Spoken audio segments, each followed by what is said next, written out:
جو وعدہ کیا ہے اس وعدہ کو وفا کرو، اس وعدہ کو نبھاؤ، اس لیے کہ بچانے والا وہی پیر ہوگا۔ اگر اس پیر کے وفادار رہو گے تو وہ تمہیں بچا لیں گے، لیکن اگر پیر کے وفادار نہیں غدار ہو جاؤ گے تو وہ پیر بھی تمہیں نہیں بچا۔ میرے دوست، میرے عزیز، میرے پیارے اسلامی بھائی، حضرت عثمان غنی رضی اللہ تعالیٰ عنہ اس جنگ میں شریک ہے، اور جنگ میں جب دیکھا تو یہ دیکھا کہ لوگ صحابی کرام دین کتنی مشکل سے پھیلا ہے، جسے ہم آج ہوا میں اڑا دیتے ہیں۔ ہم مسلمان ہیں، ہمیں جو ہوگا دیکھا جائے گا، جب بوڑھے ہوں گے تو نمازی بن جائے گا، جب وہ عمر آئے گی تو کوئی خاص عمر تھوڑا ہی ہے۔ پیٹ میں دانت نہیں، منہ میں آنت نہیں، الٹا بول دیا، منہ میں دانت نہیں، پیٹ میں آنت نہیں۔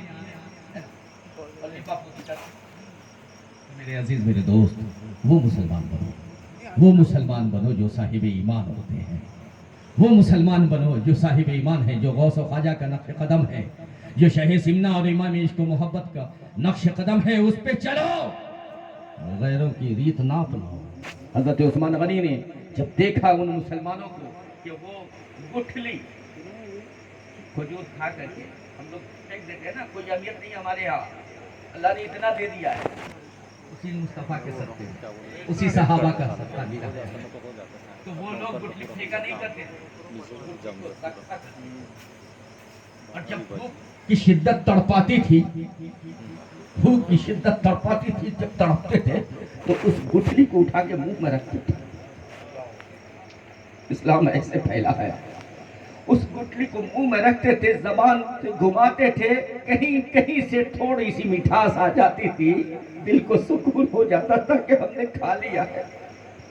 جب یہ ادا دیکھا حضرت عثمان غنی نے، اور صحابی کرام جب پہنچے حضور کی بارگاہ میں، تو حضور کی بارگاہ میں صحابی کرام نے جو عرضی پیش کیا، یا رسول اللہ، تو آپ خاموش ہوئے، آپ نے دعا کیا اور ارشاد فرمایا گھبراؤ مت، سورج غروب ہونے سے پہلے اللہ انتظام کرے گا۔ سبحان اللہ، سورج غروب ہونے سے پہلے اللہ انتظام کرے گا۔ یہ خبر اڑتی اڑتی حضرت عثمان ذو النورین کو کہ میرے مصطفیٰ نے کہہ دیا ہے تو انتظام تو ہو ہی جائے گا، لیکن اس انتظام کار میں میرا نام آ جائے۔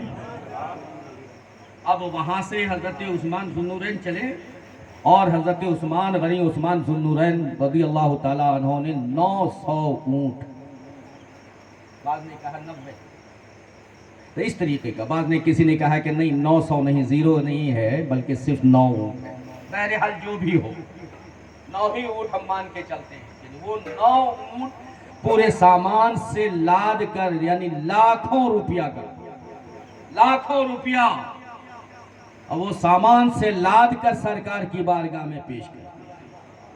سرکار نے اس لیے ارشاد فرمایا تھا، اے عثمان تو نے تو 2 بار جنت خریدی ہے مجھ سے۔ سبحان اللہ، تو یہ کتنی بڑی قربانی ہے بتائیں۔ جب مسجد نبوی کی وسعت کا معاملہ آیا تو سب خاموش ہیں، عثمان ذو النورین آگے بڑھتے ہیں، عرضی پیش کرتے ہیں، یا رسول اللہ جہاں سے آپ چاہیں حد مار دیں، عثمان خرید لے گا۔ آپ نے خرید کر کے مسجد میں ملا دیا، مسجد نبی کی، مسجد کی وسعت ہو گئی۔ جب ضرورت پڑے اسلام کو، عثمان غنی سب سے آگے رہے، جب پڑی ہر چیز کی عثمان غنی پیش کرتے رہے، لیکن ایک لمحہ آیا جب آپ امیر المومنین بنے نا، تو کل سب سے زیادہ خلفائے راشدین میں سب سے زیادہ جو آپ کی دور خلافت رہی ہے وہ عثمان غنی ذو النورین کی ہوئی ہے، 12 سال 6 ماہ 4، یہ آپ کی خلافت کا دور رہا۔ 6 سال تو فتنہ سازی نہیں ہوئی، 6 سال تو بڑے اچھے سے چلا، فتح پہ فتح ہو رہا تھا، لیکن قیصر و کسریٰ کے لوگوں نے، کسریٰ کے بادشاہوں نے جب دیکھا تو کسریٰ کے بادشاہ 700 بحری جہاز کو لے کر کے حملہ آور ہوئے، مسلمانوں کو مٹا دیں گے، اسلام کو مٹا دیں گے، لیکن حضرت امیر معاویہ رضی اللہ تعالیٰ عنہ کی معیت میں، آپ کی معیت میں فوج، اسلامی فوج آگے بڑھی ہے، اور مورخ لکھتا ہے کہ امیر معاویہ کی حکمت عملی ایسی رہی کہ وہ جو پانی میں کبھی تیرے نہیں تھے، لیکن اللہ کی ایسی مدد و نصرت ہوئی ہے کہ 700 بحری کشتیوں کو ان لوگوں نے ڈبو ڈالا۔ اور جب صبح میں فجر کی نماز کے لیے جب وضو کرنے گئے تو مشکل یہ کھڑی ہو گئی کہ اس پانی سے وضو جائز ہے کہ نہیں ہے، پورا رنگ گیا تھا دریا خون سے۔ حضرت عثمان غنی ذو النورین پہ جب یہ دیکھا کہ اب ہم لڑ کے نہیں جیت سکتے ہیں، جب کسی اور معاملے میں ہم کامیاب نہیں ہو رہے ہیں، تو حضرت عثمان غنی ذو النورین کی شہادت کے لیے اس نے ایک منافق کو تیار کیا۔ ایک منافق تیار ہوا۔ جب وہ منافق تیار ہوا، اس کا نام عبداللہ ابن سبا ہے، وہ جب تیار ہوا تو وہ لوگوں کے کانوں میں پھڑنا، وہ بڑا زبان دراز تھا، سیف زبان تھا، بہت زیادہ بولتا تھا، چند زبان تھا، اور اس کی گفتگو بہت لوگ غور سے سنا کرتے تھے، ایسا انداز تھا کہ دل میں اتر جایا کرتا تھا۔ اب اس نے کہا کہ دیکھو عثمان غنی جو ہے وہ اقروا پروری کر رہے ہیں، مصر کا گورنر اپنی حساب سے رکھا ہے، شام کا گورنر اپنی حساب سے رکھا ہے، اپنے رشتہ داروں کو بھرتے چلے جا رہے ہیں، اس لیے انہیں ہٹاؤ، یا تو خلیفہ کو ہٹاؤ یا تو گورنر کو ہٹاؤ۔ تو سب لوگ آئے، بھائی گورنر کو ہٹا دیا جائے، گورنر کو ہٹا دیا جائے، بہت ساری باتیں ہوئی۔ تو اب جب یہ باتیں ہوئی کہ گورنر کو ہٹاؤ، تو آپ نے 700 لوگ کو وہ لے کر کے آیا تھا، اور اپنے خود پیچھے رہا تھا، اور ان 700 کو آگے بڑھایا۔ آپ نے ارشاد فرمایا کہ ٹھیک ہے، اگر تم کہتے ہو تو 700 آئے ہیں، گواہی دے رہے ہیں، ٹھیک ہے، میں معطل کر دے رہا ہوں، معذول کر دے رہا ہوں، لیکن تم لوگ بتاؤ کہ پھر کسی گورنر کو۔ تو ان لوگوں نے پیش کیا حضرت سیدنا ابو بکر صدیق رضی اللہ تعالیٰ عنہ کے شہزادے حضرت محمد بن ابو بکر، یہ نام پیش کیا۔ آپ نے ارشاد فرمایا ماشاءاللہ ماشاءاللہ، بہت اچھا، ارے یہ میرے بھتیجے ہیں، میرے بھائی کے بیٹے ہیں، بہت اچھا ہے۔ آپ نے ان کو بلایا، بلا کے ایک خط لکھا، کہا یہ عبداللہ بن سرا ابی سرا کو یہ دے دینا جو وہاں کے گورنر ہیں، اور آپ گورنر سنبھال لینا۔ اس میں لکھا کہ میں محمد بن ابو بکر کو گورنر بنا کے بھیج رہا ہوں، تم واپس مدینے آ جاؤ۔ اب یہ یہاں سے 700 کے ساتھ چلے، وہ خط لے کر خوشی خوشی میں سب چلے۔ اب جب راستے میں 3-4 منزل جب طے ہوئے تو دیکھا ایک اونٹنی سوار دوڑا چلا جا رہا، اسی راستے سے، جس راستے سے یہ ان کا قافلہ جا رہا ہے، اسی راستے سے وہ اونٹنی سوار بھی جا رہا تھا۔ آپ نے پکڑا، وہ کٹ کر کے قریب جا کر کے پھر کٹ کے بھاگنا چاہ رہا تھا، تو اسے پکڑا گیا، کہا کہاں جا رہے ہو؟ تو وہ کوئی اور نہیں تھا، وہ عثمان ذو النورین کا خادم تھا، غلام تھا۔ کہاں جا رہے ہو؟ کہا امیر المومنین کا خط لے کر کے جا رہا ہوں گورنر مصر کے پاس۔ کہا اچھا گورنر مصر کے پاس؟ آج کچھ لوگ ہمیں تانا دیتے ہیں، ہم سنیوں کو تانا دیتے ہیں کہ سب کچھ بتاتے ہو لیکن عثمان غنی کی شہادت نہیں بیان کرتے، کیوں الزام دیتے ہیں کہ اس میں صحابہ شامل ہیں۔ میں آپ آج راز کھول دوں گا کہ کون تھا شامل اس میں۔ اب وہ محمد بن ابو بکر نے جب اسے پکڑا اور پکڑ کر کے اس کی جانچ پڑتال کی، تو اس کے خشک تھیلے سے مشکیزے سے ایک خط نکلا، اور اس خط میں کسی نے لکھا ہوا تھا کہ محمد بن ابو بکر کو میں ایک خط دے کر کے بھیج رہا ہوں، لیکن اس خط کو پڑھنے سے پہلے یہ اور ان کے ساتھ جتنے 700 ہے اس میں کافی صحابہ تھے، ان سب کو بغیر حیل و حجت کے پوچھے سب کو قتل کر دینا۔ اور نیچے حضرت عثمان ذو النورین کی مہر لگی تھی۔ کہا تم کون ہو؟ کہا میں عثمان غنی کا نوکر ہوں۔ کہا یہ گھوڑے؟ لوگوں نے کہا کہ ہاں یہ تو حضرت عثمان ذو النورین کے گھوڑے، اور یہ نوکر بھی میں پہچانتا ہوں۔ تو آپ نے کہا کہ اب ہمیں وہاں نہیں جانا، واپس چلو۔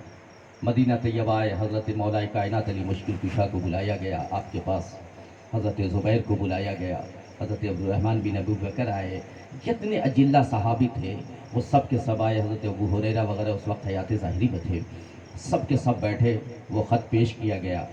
حضرت علی کی بارگاہ میں جب آیا، حضرت علی نے دیکھا کہا یہ ٹھیک ہے، مہر اس کی ہے، خادم اس کا ہے، نوکر ان کا ہے، گھوڑے اس کے ہیں، لیکن یہ کام عثمان کا نہیں ہے۔ اتنا بھروسہ کرتے تھے۔ آج علی کے قول، علی پر جان دینے والے علی کی اس بات کو نہیں مانتے۔ کہا یہ میں نہیں مان سکتا، انہوں نے کہا میں قسم کھاتا ہوں۔ کہا ٹھیک ہے چلو پوچھا جائے۔ اب جب یہ لوگ آئے پوچھنے کے لیے تو حضرت عثمان ذو النورین نے قسم کھا کے کہا کہ نہیں، میں نے ایسا کوئی خبر نہیں دیا، اگر مجھے دینا ہوتا تو پھر محمد بن ابو بکر کو گورنر کیوں بنا تھا؟ کہا آپ نے نہیں دیا تو یہ مہر؟ کہا بے شک میری ہے۔ کہا یہ غلام؟ کہا میرا ہے۔ کہا وہ گھوڑے؟ کہا وہ بھی میرے ہیں۔ کہا پھر آپ انکار کیسے کر رہے ہیں؟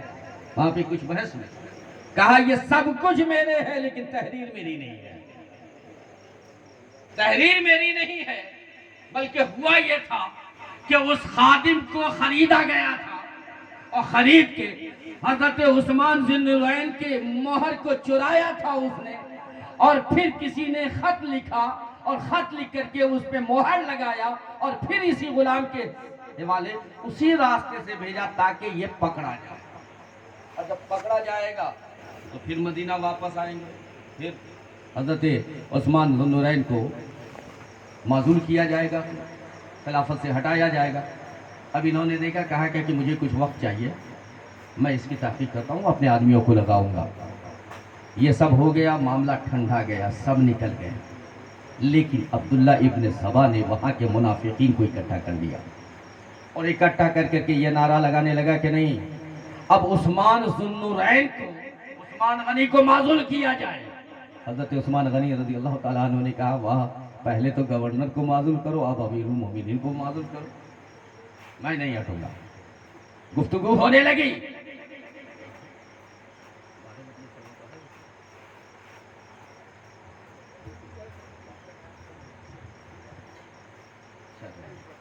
وہی شہادت ہی بیان ہوا۔ تو اب سیدنا عثمان غنی عثمان ذو النورین نے ارشاد فرمایا کہ مجھے کچھ وقت تو، سب لوگ خاموش ہو کے چلے گئے، لیکن عبداللہ ابن سبا جو تھا وہ اس نے دیکھا کہ میری ہر چال فیل ہو رہی ہے، ہر معاملہ میرا فیل ہو رہا ہے، تو وہ عبداللہ ابن سبا پھر منافقت پہ آمادہ ہوا اور تمام منافقوں کو اکٹھا کیا اور حضرت عثمان غنی کے گھر کا محاصرہ کر لیا گیا، گھیر لیا گیا، آپ پہ پانی بند، کھانا بند ہو گیا۔ مورخ لکھتے ہیں کہ 1-2 دن نہیں 40 روز تک محاصرہ رہا۔ جب پانی ختم ہوئے تو حضرت عثمان ذو النورین نے آواز لگائی تم میں علی کوئی ہے؟ اگر نہیں ہے تو پیغام پہنچا دو کہ وہ پانی بھیج دے۔ مورخ لکھتے ہیں کہ حضرت مولا کائنات علی مشکل کشا خود پانی لے کر کے تشریف لائے اور سب کو قسم دے دیا تھا عثمان غنی عثمان ذو النورین نے کہ میرے لیے کوئی تلوار نیام سے نہیں نکالے گا، میری قسم ہے۔ سارے غلاموں کو بھی آزاد کر دیا، مدینے سے سب کو حج پہ بھیج دیا۔ کیفیت یہ تھی کہ 8 یا 10 صحابہ وہاں موجود تھے بس۔ حضرت عمر بن العاص عرضی پیش کرتے ہیں کہ حضور آپ اجازت دیجئے، فوج کھڑی ہے، اجازت دیجئے کہ ہم ان باغیوں کا قلعہ تباہ کر دیں۔ تو حضرت عثمان ذو النورین ارشاد فرمایا نہیں ایسا مت کرو، خون مت بہاؤ، میرے لیے کسی کا خون نہ بہے، ہائے ہائے قربان جاؤ۔ کتنے رحیم تھے، کتنے کریم تھے۔ حضرت عثمان ذو النورین کے لیے جب پانی لے کے مولا کائنات علی مشکل کشا آئے اور جب قریب پہنچے ہیں تو مولا کائنات علی مشکل کشا کے اس مٹکے پہ جس میں پانی لے کے آ رہے تھے یا مشکیزہ جس میں پانی لے کے آ رہے تھے، ان باغیوں نے تیر چلایا، تیر اس میں گزرا، سارا کا سارا پانی بہہ گیا۔ اب جب سارا کا سارا پانی بہا تو حضرت مولا کائنات علی مشکل کشا نے ذوالفقار حیدری نکالی۔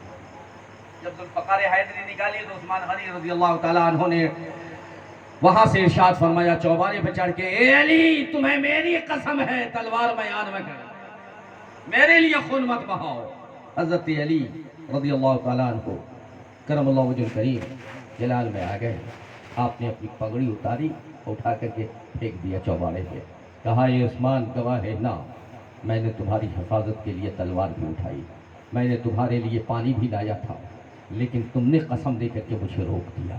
اب کیفیت یہ ہوئی کہ معاملہ جب قریب سے قریب تر آنے لگا تو حضرت مولا کائنات علی مشکل کشا نے اپنے شہزادگان حضرت امام حسن حسین کو حضرت عثمان غنی کی حفاظت کے لیے وہاں منتخب کیا، حضرت زبیر نے منتخب کیا، اور جتنے صحابہ تھے اپنے بچوں کو منتخب کیا، تو سب کے سب وہاں پہ تھے۔ لیکن حضرت عثمان ذو النورین نے خواب دیکھا، خواب میں سرکار کو دیکھا، سرکار نے ارشاد فرمایا اے عثمان تیاری کر لو، افطار میرے ساتھ کرنا، افطار میرے ساتھ کرنا۔ حضرت عثمان ذو النورین ہوشیار ہو گئے، کہا کہ اب میرا وہ وقت وہ لمحہ میرا قریب آ گیا ہے۔ حضرت عثمان غنی اور حضرت عثمان ذو النورین رضی اللہ تعالیٰ عنہ نے جب یہ کیا تو صبح ہو کر کے آپ نے اپنی بیوی سے ارشاد فرمایا، حضرت بی بی نائلہ سے ارشاد فرمایا کہ میرے لیے پیجامہ، آپ تہبند باندھتے تھے لیکن آپ نے ارشاد فرمایا کہ میرے لیے پیجامہ لاؤ۔ کہا پیجامہ؟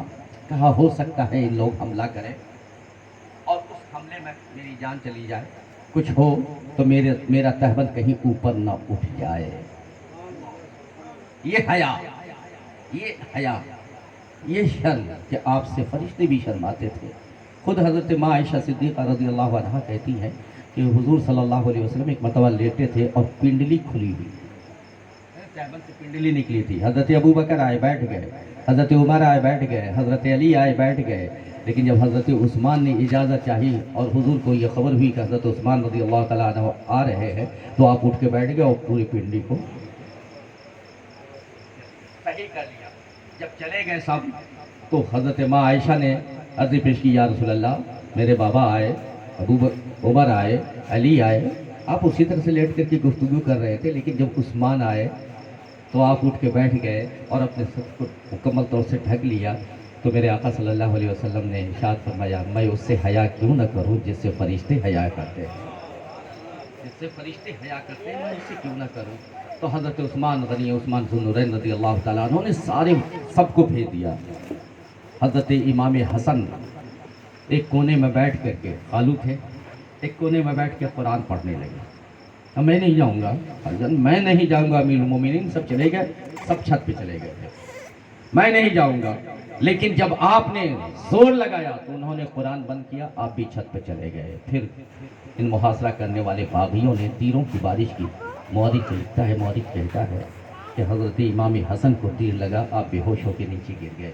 حضرت ابو ہریرہ جیسے صحابی، حضرت ابو ہریرہ کو تیر لگا، حضرت ابو ہریرہ بے ہوش ہو گئے، زخمی ہو گئے، کئی افراد وہاں پہ زخمی ہوئے۔ لیکن یہ عبداللہ ابن سبا جس کا نام الموت الاسود، کنانہ بن بشر، سودان بن حمران، عبد الرحمن بن عاقفی، یہ 4 افراد تھے جو دوسرے کے گھر پر چڑھ کر کے، اس درمیان حضرت محمد بن ابو بکر بھی آئے، لیکن حضرت محمد بن ابو بکر جب آئے جن کے متعلق یہ لکھا ہوا تھا، انہوں نے غصے میں آ کر کے حضرت عثمان غنی کی داڑھی پکڑی تو حضرت عثمان غنی نے کہا اے بھتیجے اگر ابو بکر اس حال میں دیکھتے تو کیا کرتے، اور ہی چھوڑا۔ کہا قسم ہے رب ذوالجلال کی میں نے ایسا نہیں لکھا، اگر تمہیں ایسا کرنا تھا تمہارے ساتھ تو میں تمہیں گورنری نہیں عطا کرتا۔ حضرت محمد بن ابو بکر باہر نکلے، انہوں نے کہا باغیوں سے کہ تم میری وجہ سے آئے ہو، لڑ رہے ہو نا، لیکن وہ تو منافقین تھے، ان کا مقصد کچھ اور تھا، تم میری وجہ سے آئے ہو، سنو میں اپنا معاملہ صاف کر چکا ہوں، امیر المومنین کا کوئی ہاتھ اس میں نہیں ہے، اس لیے واپس چلے جاؤ۔ اب عبداللہ ابن سبا نے جب دیکھا تو یہ 3 کی جماعت اور عبداللہ ابن سبا یہ 4 دوسرے کے گھر میں گھسے، دیوار پھاندی، دروازے کی طرف تو حضرت امام حسن ہیں، امام حسین ہیں، حضرت ابو ہریرہ وغیرہ ہے، یہ سب کے سب پہرا دے رہے ہیں، لیکن ادھر دیوار کود کر کے حضرت عثمان غنی قرآن کی تلاوت کر رہے تھے، اور آپ نے کئی سینکڑوں ختم کیا تھا اس 40 روز میں، آپ قرآن کھلا ہوا تھا، قرآن کی تلاوت کر رہے تھے۔ آیا سب سے پہلے کنانہ بن بشر آیا اور اس نے آپ کے چہرے پہ وار کیا، آپ زخمی ہوئے۔ پھر دوسرا آیا سودان بن حمران آیا، سودان بن حمران نے آپ کو نیزے مارا، آپ نے کہا بسم اللہ توکلت علی اللہ۔ تیسرا وار جو اس نے چلایا، دوسرے نے چلایا، عبد الرحمن بن عاقفی نے تیسرا وار کیا، نیزے کا وار، تلوار کا وار کیا، تو حضرت نائلہ آواز سن کر کے، آپ کی زوجہ محترمہ آواز سن کر کے دوڑ کے آئی جب، تو دیکھا یہ تلوار چلا رہا، تو آپ نے تلوار پکڑا، کیونکہ عورت تھی نا، تلوار جب پکڑا اس نے تلوار جو کھینچا تو آپ کی 3 انگلیاں کٹ گئی۔ آپ نے ارشاد فرمایا کہ اے نائلہ اندر چلی جاؤ، آپ اندر چلی گئی۔ بعد میں یہ عبداللہ بن سبا یہ آیا اور آپ کو خنجر کھوپا، اس نے خنجر کھوپنے کے بعد آپ کی شہادت ہو گئی، انا للہ و انا الیہ راجعون۔ لیکن ایک بات سمجھ میں آئی، اس کا خلاصہ میں کر دوں کہ فوج موجود ہے، صحابہ اجازت دے رہے ہیں، لیکن عثمان غنی امیر المومنین اجازت نہیں دے رہے ہیں۔ سرکار نے بشارت دی تھی، سرکار نے ارشاد فرمایا تھا، اے عثمان اے ذوالنورین، جب خلافت کا کی قمیص رب تجھے پہنائے گا تو مخالفین بھی ہوں گے، فتنہ سازیاں ہوں گی، لیکن تم حق پر ہوگے، اور سنو، نہ تو خلافت چھوڑنا نہ ہی ہجرت کرنا، اور تم شہید کے مقام پہ فائز ہوگے۔ تو حضرت عثمان غنی نے ایک صحابی کو بلا کے کہا کہ تم لوگ کہہ رہے ہو نا کہ ہم نے کیوں اس کی اجازت نہیں دے دی ہے، سنو میں نے خواب دیکھا ہے اور میرا وقت قریب آ چکا ہے۔ تو 12 سال 6 ماہ آپ کی حکومت رہی، اس کے بعد آپ کی شہادت ہو گئی، وصال باقبال ہو گیا، شہادت ہو گئی، انا للہ و انا الیہ راجعون۔ محمد سے وفا تو نے تو ہم تیرے ہیں، یہ جہاں چیز ہے کیا لوح و قلم تیرے ہیں، کیا کرے، کیا اجازت دیتے ہیں جی؟ آپ حضرات تشریف رکھیں، ریاض بھائی۔ اچھا شربت پلانا ہے، شربت پلائیں۔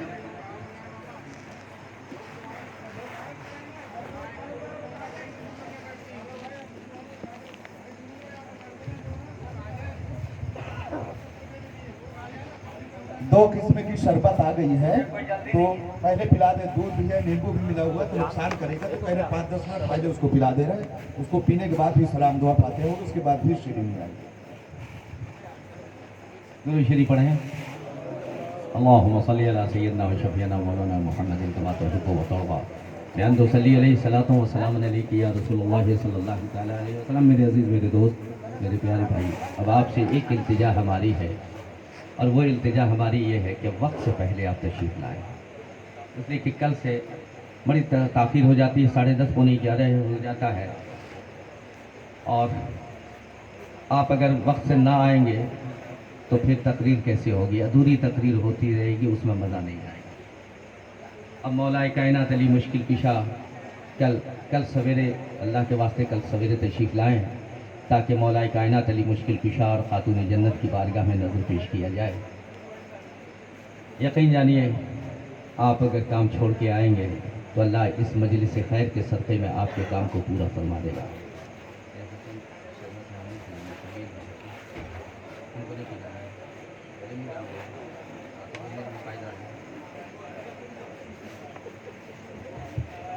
لیمبو ہے لیکن سبیل ہے، سبیل ہے، سبیل ہے، سبیل ہے امام پاک کی، اللہ شفا دے گا، یقین ہے وہاں کی مٹی میں بھی شفا ہے۔ نہیں بس اتنا کافی ہے۔ بسم اللہ۔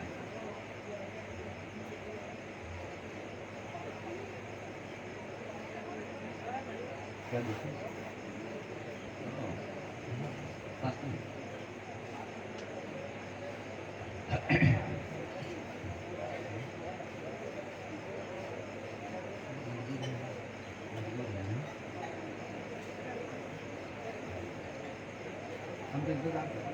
کل سے ہم 10 بجے آئیں گے، کل سے ہم 10 بجے آئیں گے، چاہے لوگ آویں یا نہ آویں، ہم اپنا شروع کریں گے انشاءاللہ۔ اب بابو میں نے کہا نا، اسلام ایک کہیں پہ نہیں چلتا، یہ ایک دم نیٹ 10 بجے، 10 بجے ہم کو آپ میراج کو بھیجیے تیار کروا کے 10 بجے لے آئے گا چاہے لوگ آویں یا نہ آویں چاہے کوئی آوے یا نہ آوے نہیں یار فرشتے آ جائیں گے نا اور کوئی نہیں تو فرشتے سنیں گے ہاں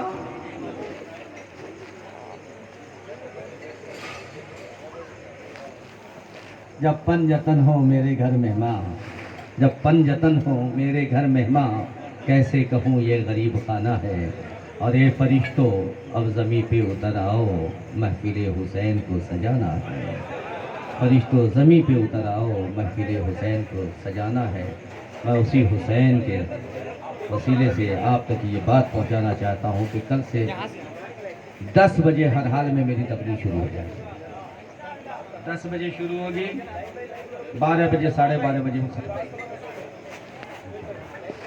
ٹھیک ہے انشاءاللہ دعا کریں گے میری صحت برقرار رہے ہاں انشاءاللہ اور مجھے یقین ہے کہ اگر دوا نہ بھی لیا جائے تو ذکر حسین کی برکت مل جائے گی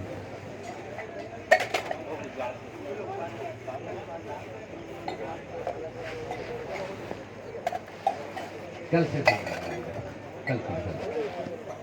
شروع کریں گے موضوع مکمل نہ ہوگا تو چھوڑیں گے مکمل کر کے چھوڑیں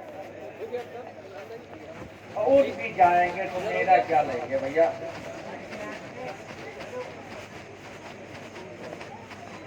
ہو گیا پانی شربت پی لیا آپ لوگوں نے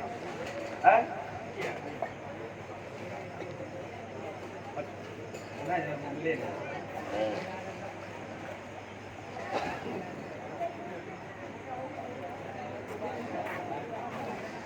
حسین کے نام کی شربت ہے حسین نہیں امام پاک کی میں اپنا واقعہ بتاؤں کہ مجھے بے حد بے پناہ تیز بخار تھا پر سال کی بات پتہ نہیں ہاں پر سال کی بات ربیع 11ویں شریف کی تقریب بہت بخار تو پورا ایک دم دلدلی آ رہا تھا لوگوں نے کہا کہ حضرت کچھ پورا کمبل اوڑھ کر کے میں آیا اور جب شروع کیا دھیرے دھیرے کمبل بھاگنا چالو ہوا سویٹر جیکٹ سب نکل گیا اور بخار بھی نکل گیا تو جب غوث اعظم کی یہ کرامت ہے وہ تو دادا کی بات ہے چلو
کہتے ہیں آسمان کے ستارے سلام علیک آقا سلام علیک اے آمنہ کے راج دلارے سلام علیک آقا سلام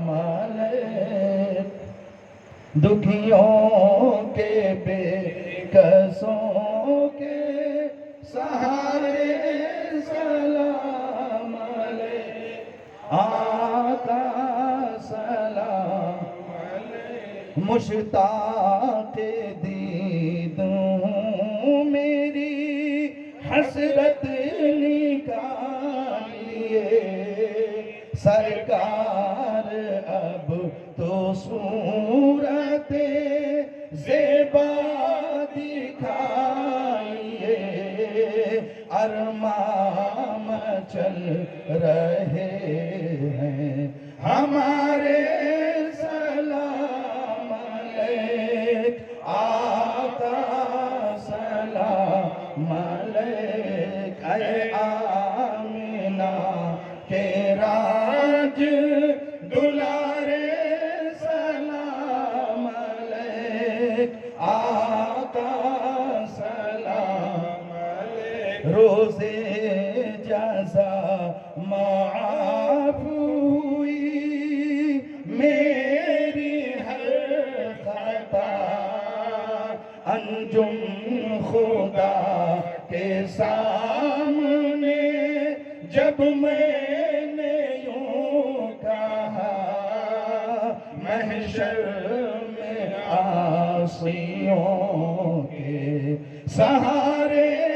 سلام علیک آقا سلام علیک اے آمینہ کے راج دلارے سلام علیک آقا سلام علیک دکھیوں کے بے کسوں کے سہارے سلام علیک آقا یا رسول اللہ الصلاۃ والسلام علیک یا حبیب اللہ الصلاۃ والسلام علیک یا نبی اللہ الصلاۃ والسلام علیک یا محمد رسول اللہ صلی اللہ علیہ وسلم. اعوذ باللہ من الشیطان الرجیم بسم اللہ الرحمن الرحیم قل یا ایها الكافرون لا اعبد ما تعبدون ولا انتم عابدون ما اعبد ولا انا عابد ما عبدتم ولا انتم عابدون ما اعبد لكم دينكم ولي دين. أعوذ بالله من الشيطان الرجيم بسم الله الرحمن الرحيم قل هو الله أحد الله الصمد لم يلد ولم يولد ولم يكن له كفوا أحد بسم الله الرحمن الرحيم قل هو الله أحد الله الصمد لم يلد ولم يولد ولم يكن له كفوا أحد بسم الله الرحمن الرحيم قل هو الله أحد الله الصمد لم يلد ولم يولد ولم يكن له كفوا أحد بسم الله الرحمن الرحيم قل أعوذ برب الفلق من شر ما خلق ومن شر غاسق إذا وقب ومن شر النفاثات في العقد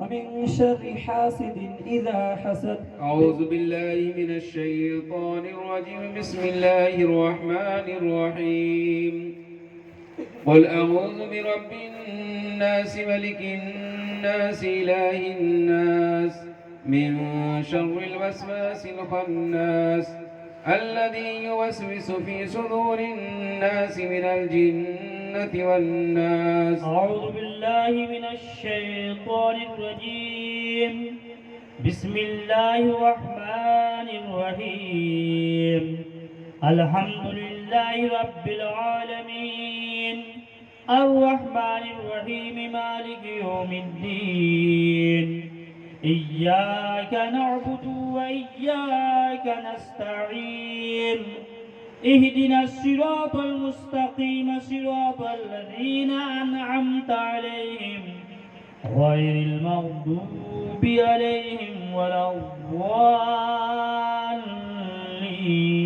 أعوذ بالله من الشيطان الرجيم بسم الله الرحمن الرحيم ألف لام ميم ذلك الكتاب لا ريب فيه هدى للمتقين الذين يؤمنون بالغيب ويقيمون الصلاة ومما رزقناهم ينفقون والذين يؤمنون بما أنزل إليك وما أنزل من قبلك وبالآخرة هم يوقنون أولئك على هدى من ربهم وأولئك هم المفلحون وإلهكم إله واحد لا إله إلا هو الرحمن الرحيم إن رحمة الله قريب من المحسنين وما أرسلناك إلا رحمة للعالمين ما كان محمد أبا أحد من رجالكم ولكن رسول الله وخاتم النبيين وكان الله بكل شيء عليما إن الله وملائكته يصلون على النبي يا أيها الذين آمنوا صلوا عليه وسلموا تسليما اللهم صل على سيدنا شفيعنا نبينا نبينا مولانا محمد كما تحب وترضى بأن تصلي عليه صلاة وسلام عليك يا رسول الله صلى الله تعالى عليه وسلم. أعوذ بالله من الشيطان الرجيم. سبحان ربك رب العزة عما يصفون وسلام على المرسلين والحمد لله رب العالمين. الفاتحة. اللهم صل على سيدنا وشفيعنا مولانا محمد بارك وسلم. صلاۃ و سلام علیک یا رسول اللہ صلی اللہ تعالیٰ علیہ وسلم. یا اللہ تو رحمان الرحیم ہے، کریم و کارساز ہے اور بندہ نواز ہے. مولا جن لوگوں نے دام دن میں قدم سوق نے اس مجلس کا انعقاد کیا ہے، اراکین کمیٹی کی محنت و مشقت اور جملہ معاونین و مددگار نے تعاون و معاونت کیا ہے، مولا ہر ایک کی محنت و مشقت اور تعاون و معاونت کو اپنی بارگاہ ربوبیت میں قبولیت کی منزل عطا فرما. مولا جو بھی تیرا اور تیرے محبوب بندے کا ذکر خیر ہوا ہے، اس میں جو سبقت لسانی یا غلطیاں ہوئی ہو، مولا تو جو کمی اور کجی ہوئی ہو، مولا اپنے محبوب کے صدقے میں اسے معاف فرما دے. ہمارے سنانے میں یا ہمارے بھائیوں کے سننے میں یا اٹھنے بیٹھنے میں اگر ذرا سی بھی بے ادبی ہو تو مولا اپنے محبوب کے صدقے میں معاف فرما دے. مولا ہمارے تمام نذرانے کو اپنے محبوب کی بارگاہ میں قبول فرما دے. مولا اپنے محبوب کے صدقے میں جملہ انبیاء کرام رسول اعظام کی بارگاہ میں، جملہ ام المومنین پنجتن پاک و اہل بیت کی بارگاہ میں، خلفائے راشدین کی بارگاہ میں، خصوصیت کے ساتھ حضرت سیدنا عثمان ذو النورین کی بارگاہ میں تمام نذرانے کو قبول فرما، اور ان کے چاہنے والے، ان کے ماننے والے، ان سے عشق و محبت کرنے والے سب کی بارگاہ میں اس نذرانے کو قبول فرما لے. اصحاب صفہ، اشر مبشرہ، صحابہ بدری، صحابہ صحابیہ، شہیدان باوفا، شہیدان کربلا، سیران کربلا، جانی ساران امام حسین پاک کی بارگاہ میں اس نذرانے کو قبول فرما لے. مولا جملہ تابع تابعین، تبع تابعین، ائمہ دین، مجتہدین، بزرگان دین کی بارگاہ میں، خاص امام اعظم ابو حنیفہ، امام شافعی، امام حنبل، امام مالک کی بارگاہ میں اس نذرانے کو قبول فرما لے. اور خصوصیت کے ساتھ غوث اعظم پیران پیر دستگیر سیدنا جدنا شیخ محی الدین عبدالقادر جیلانی رضی اللہ تعالیٰ عنہ کی بارگاہ میں ہوں. آپ کے والدین کریمین، نانا جان، جملہ اساتذہ، مشائخ کرام، ازواج و اولاد اور مرید و خلفاء کی بارگاہ میں تمام نذرانے کو قبول فرما لیں. خواجہ خواجہ عطائے رسول ہند الولی، خواجہ معین الدین چشتی اجمیری حسن سنجری، خواجہ قطب بابا فرید الدین گنج شکر محبوب الہی اخی پاک مخدوم العالم کی بارگاہ میں نذرانے کو قبول فرما.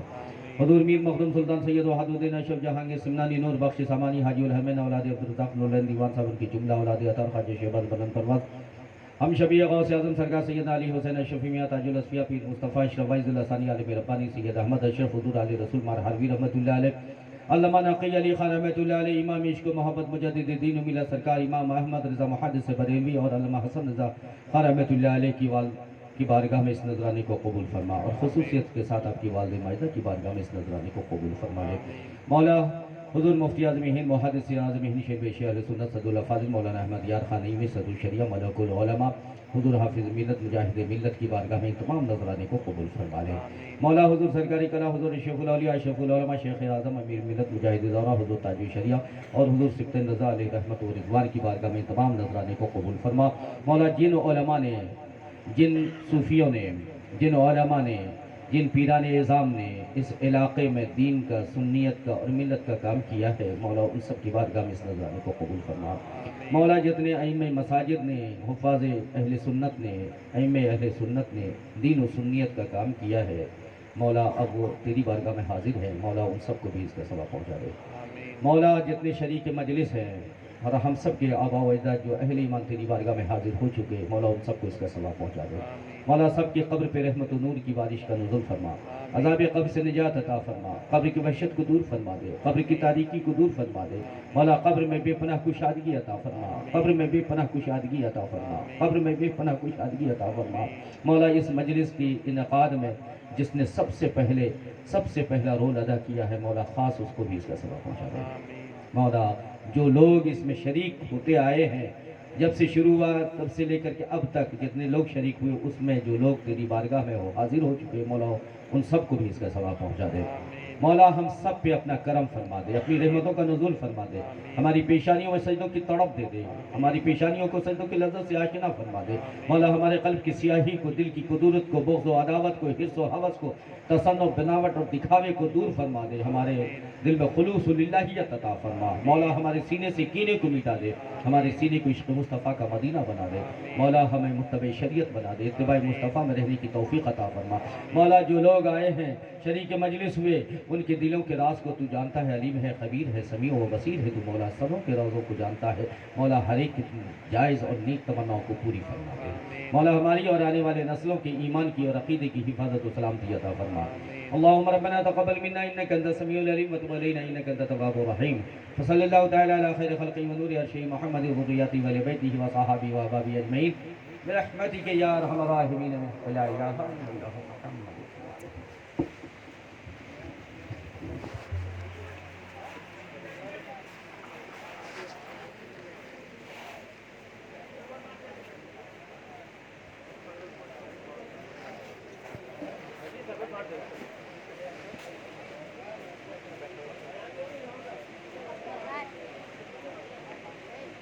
آپ حضرات اپنے اپنی جگہ پر بیٹھے رہیں، تبرکات آ رہے ہیں، شیرینیاں آ رہے ہیں، شربت، سبھی حضرات اپنی جگہ بیٹھے رہیں۔